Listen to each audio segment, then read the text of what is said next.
లడ్డు ఏముంది అక్కడ? జిలేబీ కావాలా నీకు?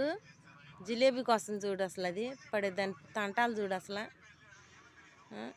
ఫ్రిడ్జ్లో పెట్టేనా, ఫ్రిడ్జ్ చూసుకుంటుంది.